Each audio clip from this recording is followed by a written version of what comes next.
I just love wanting you with every beat of my heart. Every beat of my heart, I'll be waiting for you. Chris Simpson and Louise White bring us Scotland Today. Hello, good afternoon and welcome to Scotland Today. We are here every weekday at 2 with the best mix of news, entertainment and live guests. And coming up in today's programme, Robin Gibb is our special guest. He'll be telling us all about his new single and album. So for you Bee Gee fans, stay tuned for one not to miss. To entertain us, the former Bee Gee Robin Gibb joins Billy. And Billy also has a great competition giveaway, so don't miss that. Hello again, welcome back. I'll be speaking to Olympic champion Rona Martin later on in the programme, but first another very, very special guest with Billy.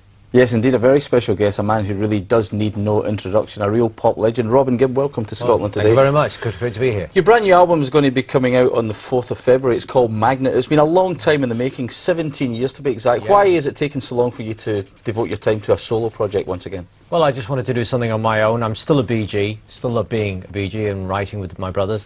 I just woke up one day 4 months ago and said, I think I'll make a solo album. So it wasn't something that was actually planned as anything else in my career. So yeah, it's just something spontaneous. I just want to have fun doing it. Now, the songs on the record are a mix of brand new compositions and some Robin Gibb classic hits that you've reworked. Was it exciting putting the songs together? How did you choose them? Well, I approached some more R&B black producers from the US, Deacon, and also black producers from Britain, Michael Ellis. And some of them having worked with Michael Jackson as well, and some new young people's songwriters. So I've sort of put a lot of different things together, and I've gone more the R&B route. Now, the first musical calling card from the album is your brand new single, which is released on the 13th of January. It's called Please. Where did that particular song come from? That was Michael Ellis, and in order for me to choose Michael Ellis, he had to send the selections of some of his songs, and I just sat down and listened to this one in order to find out if I wanted him to produce the record. And of course I heard the song, and I thought, with a lot of new young artists today recording cover versions, this might be a good idea to actually bring to attention some new young songwriters.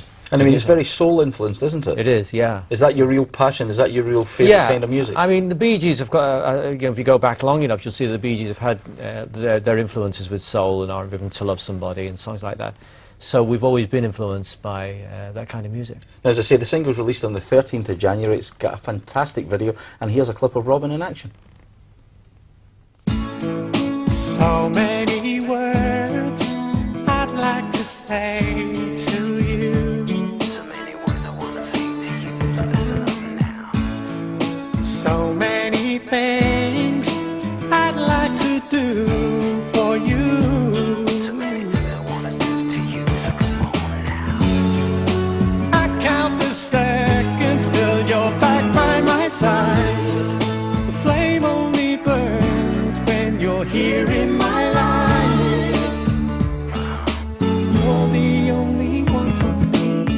Please tell me how I'll never get over you. Oh, I know you're gone, can't believe that it's true. Please tell me how to never stop wanting you.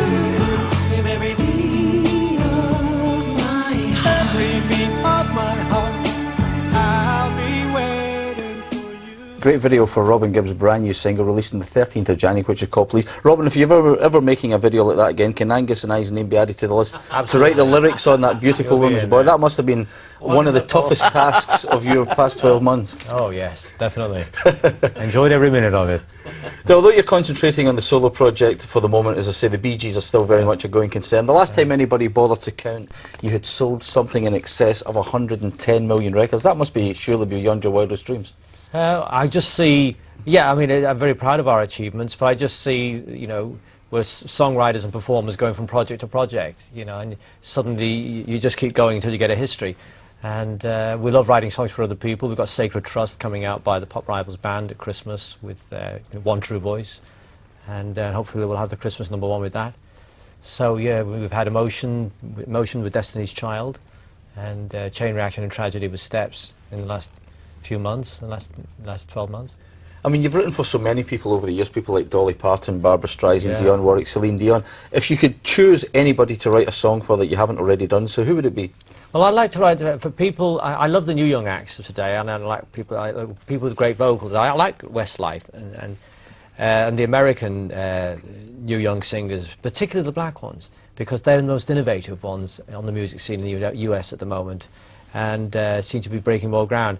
But out of the veteran acts, those are the artists who've been going around a long time, particularly Elton John. I'd like to work on a record with him. But of course he writes as well, you see, so it's difficult when people write their own songs. I mean, what's it like when a young act like Westlife comes out of the woodwork and says that one of the main vocal influences has been the Bee Gees? I mean, you must be dead chuffed about that. Oh, absolutely. I think it's great when you have young people being influenced by your music. And to us, you know, that's a kind of a signal that you've actually hopefully contributed something. Well, there's no way we can have you in the studio without seeing a clip of you and your brothers in action. Here is a classic do clip that now. of the Bee Gees. Have a look at this. We want to see it.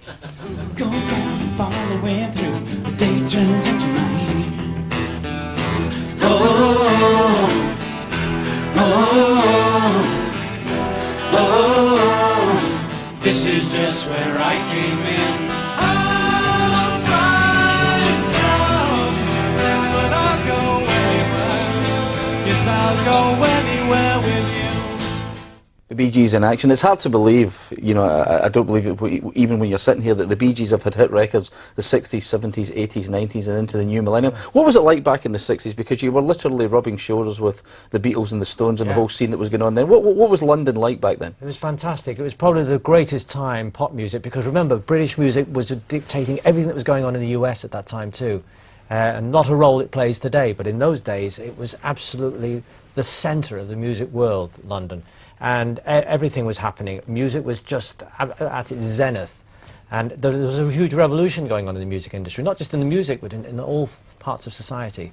And it was the first generation since World War II to come out, to become teenagers, remember that? And everything was changing. People were losing respect for the old guard, and everything, all the rules were being changed. And really reshaping the world for what it was to become now, you know. Because, I mean, as well as being a singer in a group, you were also a fan. So, I mean, what was it like to go, say, nightclubbing and you'd walk in and Well, there you could go was John into, Lennon and Mick Jagger standing you at could the down bar? to the Speakeasy in the Cromwellian and see Keith Moon, Pete Townsend, Otis Redding, John Lennon, as you say, Mamas and the Papas, and everybody that was going at the time. There was a great camaraderie, and none of that sort of posing security guards surrounding of pop stars that you have today. I mean, everybody was just out there on their own. Yeah. Of course, the other significant period in the Bee Gees' incredible career has been Saturday Night Fever. Are you just amazed how influential that group of songs became? I mean, yeah, it was a cluster of songs that really had a dramatic effect on people's lives in particular part of the decade, but it seems to have gone on forever, and I think it's fantastic. It's become a part of history. Now, thankfully, you've not come into the studio empty-handed. You've brought some copies of your brand new single. We've got them. We've got them next door, and we've got 5 copies of Robin's new single, which is called "Please," to give away. And if it takes your fancy, all you have to do is tell us the name of the Bee Gees' first single to reach #1 in the UK charts. Was it A, Massachusetts, B, Manchester, or C, Markinch? That's A, Massachusetts, B, Manchester, C, Markinch. Robin has not got a clue what we're on about. Manchester. Figure it out and send your answer on a postcard, please, to Scotland Today, the Bee Gees competition, 200 Renfield Street, Glasgow G2 at 3PR, or enter through our incredibly complicated website log-on address, which is currently being shown on your screen. Robin, I'm going to save the best question till last now, because I don't want you to do a Clive Anderson and walk off. Steady but on. it's been at least 20 years since the Bee Gees have performed live in Scotland. So why don't you go back and say to your two brothers, look, we have to get the finger out and come to Scotland in 2003. We're going to try and do that next year, because we're going to start touring in the next 12 months, and Scotland's definitely on the list. Well, you know that if you don't include us in your next tour, we'll come looking for you with a big stick, And don't you're you? going to assassinate us. Yeah. Yes, we are indeed. And you won't get any more chips. All right, then I'll hold you to that. Robin, it's always a pleasure to see you. We'll see you Pleasure next talking year to in you. concert. Thank you very much for coming. Thanks a Back lot. to you, Angus. Billy, thank you very much. Robin Gibb. All I can say is I am going back to Markinch. Anyway, there have been most celebrations in Dunlop in Ayrshire today at the home of Olympic champion curler Rona Martin.